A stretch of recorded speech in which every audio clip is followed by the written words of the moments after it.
Welcome everyone. In today's lecture, we are going to look at a specific problem for using the eigenvalue approach to compute principal stresses and directions for the case of two-dimensional stresses. Okay, again, we will extend this for the case of 3D stresses later on, but today's example will be on 2D stresses. Okay. So what will you end up doing after this lecture? So the main thing that you will learn is how to compute principal stresses and directions for 2D stress states using the eigenvalue problem approach. Okay. So let's look at the problem that we have in hand. Okay. So in this case, again, we are given the stress at a particular point, and that stress state at that point is defined using this stress cube or stress square, whichever way you want to look at it. Okay. So essentially, this is a stress at a point, and we are given those stresses in the xy coordinate system. Okay. And we are asked to find out the principal stresses and principal directions using the eigenvalue problem approach. One thing that I want you to notice that if you start with the xy coordinate system, then the principal stresses and the principal, or more precisely the principal directions that you get, are with respect to the xy coordinate system. So for example, if you get that the first principal stress is an angle of theta p1 equal to 42 degrees, then it means that that particular principal direction is at 42 degrees with respect to the x-axis. Okay, so the directions that you get are always with respect to the initial coordinate system that you are provided. So in this case, it's the xy coordinate system. So that is something that you must keep in mind. Okay, so in this case, we are asked to find out the principal stresses and principal directions. Okay, what do we do to actually do that? Okay, the first thing when you are given a problem like this is actually to identify the stress components in the given coordinate system with the correct magnitude and the correct sign. Okay, so in this case, we are just given a diagram.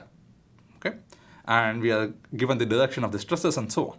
Okay, so the first thing that we have to figure out is that in this case, your sigma y, okay, is positive 50 MPa. Why? Because the normal to this face is the positive y-axis, and the direction of that stress is also along the positive y-axis. So sigma y is positive and it equals 50 MPa. By the same argument, sigma x is 90 MPa. Okay. On the other hand, the shear stress tau xy is actually negative, and the reason is if you look at this particular face here, okay, the normal to that face is the positive x-axis, but the direction of the shear on that particular face is along the minus y-axis. Okay, so that stress is minus 35 MPa. Tau xy is minus 35 MPa, and we also know that tau xy is same as tau yx, so it has to be also minus 35 MPa. Okay, so what we know from this diagram is that the stress matrix is going to look like that. Okay, this is very crucial because if you make a mistake in the stress matrix, your solution will necessarily be wrong. Okay, so it is absolutely critical that you write the stress components in the given coordinate system with the right sign and the right magnitude, and you don't make mistakes like interchanging sigma x and sigma y. Okay, if you do that, again your solutions will be wrong. Okay, so make sure that you get all the stress components correct. Okay, now to find the principal stresses, we are essentially going to use the fact that the determinant of sigma minus sigma p times I should be equal to 0. So this is what we learned in the last lecture, right? The determinant has to be 0 if the system of equations that we derived in the last class have to have some kind of a non-trivial solution. Okay, so here we are just applying that principle. So we already have the sigma matrix. Okay, so we write down the sigma minus sigma p times I matrix, which is going to look like this. Okay, so a simple thing to note here is that all the diagonal components are essentially subtracted by a quantity sigma p. Okay, so it's instead of 90, it's 90 minus sigma p, and instead of being 50, which is sigma y, it's 50 minus sigma p. Okay, and the determinant of this matrix has to be equal to 0. Okay, and I'm sure all of you know how to find the determinant of a 2 by 2 matrix. Okay, so essentially if you do that, this is the equation that you get. Okay, so the first term is essentially the the product of the diagonal terms, and the second term is basically the product of the off diagonal terms, okay, of course with a negative sign. So if you do that, you essentially get a quadratic equation in sigma p. Okay, so it turns out to be sigma p square minus 140 sigma p plus 3275 is equal to 0 is the equation that you need to solve. Okay, and again, I know that all of you can solve quadratic equations, and if you solve the equations, you get two roots, okay, sigma p1 and sigma p2, okay. So you get the two roots to be 110.31 MPa and 29.69 MPa, okay. And we always classify these principal stresses in such a way that the first principal stress has the maximum value, okay. So here 110 and 29 are both positive, and 110 is more than 29. So sigma p1 is 110.31 MPa and sigma p2 is 29.69 MPa. It's a 2D stress state, so sigma p3 is always 0. Okay, so but we order the stresses always from maximum to minimum. Okay, now once you know what the two principal stresses are, you can then find out what the principal direction corresponding to each of those stresses are.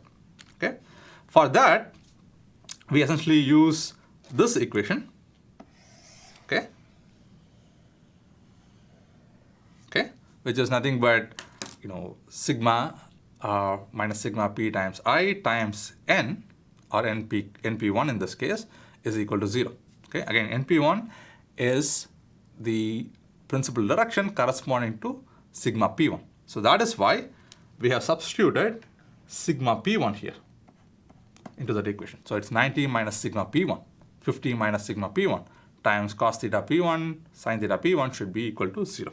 Okay, so that is the equation that we solve.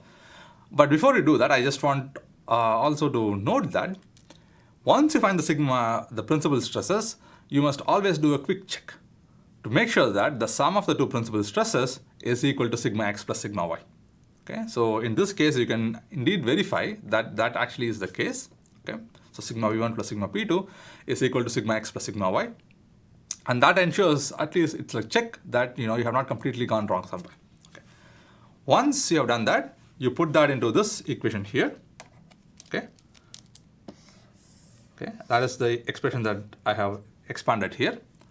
Now, if you want to get the principal directions corresponding to sigma p1, you replace this sigma p by sigma p1.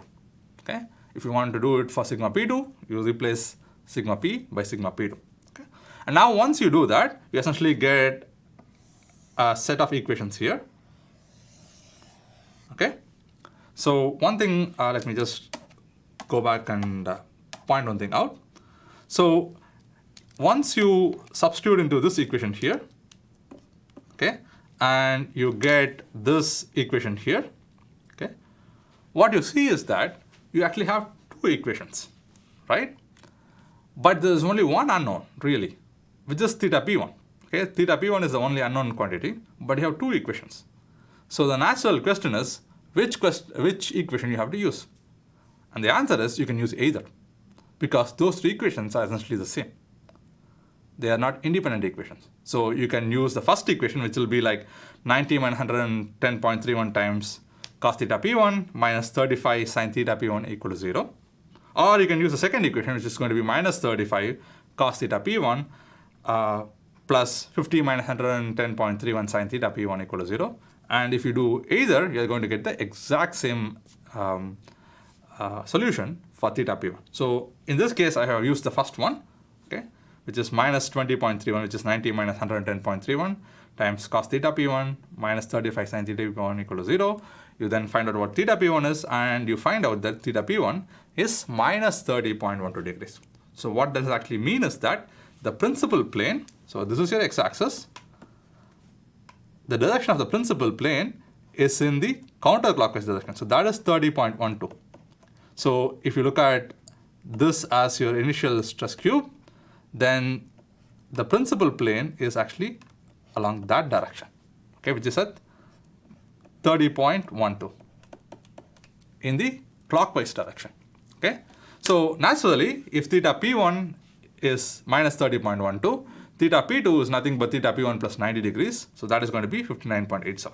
Okay, and as I mentioned, if you use the second equation of A, you are still going to get the exact same value for theta P1. Okay, so one thing that you must note is that you get theta P1 here because you have put sigma P equal to sigma P1. If you had put sigma P equal to sigma P2, you would actually found theta P2. Okay. So again, this is something that I already mentioned, that the equations in A are not independent. Okay, and I also want you to understand that this NP1 and NP2 are vectors. So this NP1 is cos theta P1 sin theta P1, NP2 is cos theta P2 and sin theta P2. And what does it actually mean?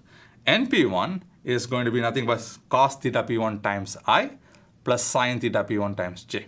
Okay, so essentially, if you want to think of NP1 as a unit vector, the unit vector is cos theta P1 I time plus sin theta P1 J, where I and J are essentially the unit vectors along the x and y direction.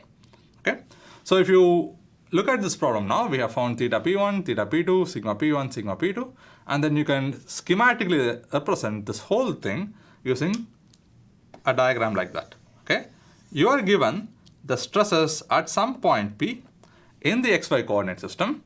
Okay, and these are the stresses on those 4 planes.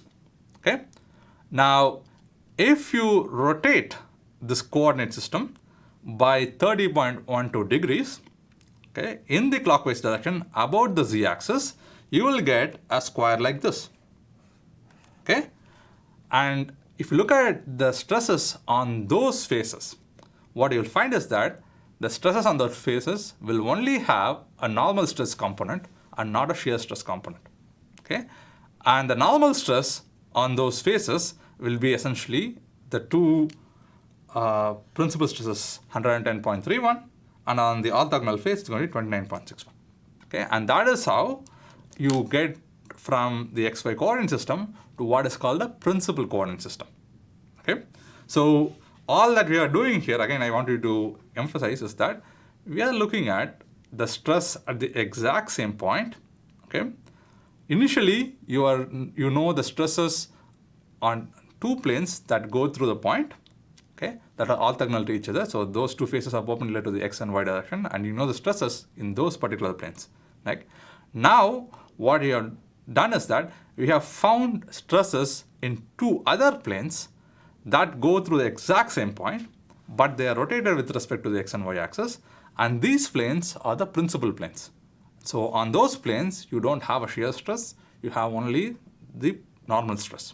Okay, and these 2 normal stresses are going to be the maximum normal stress and the minimum normal stress on any plane that goes through this point P.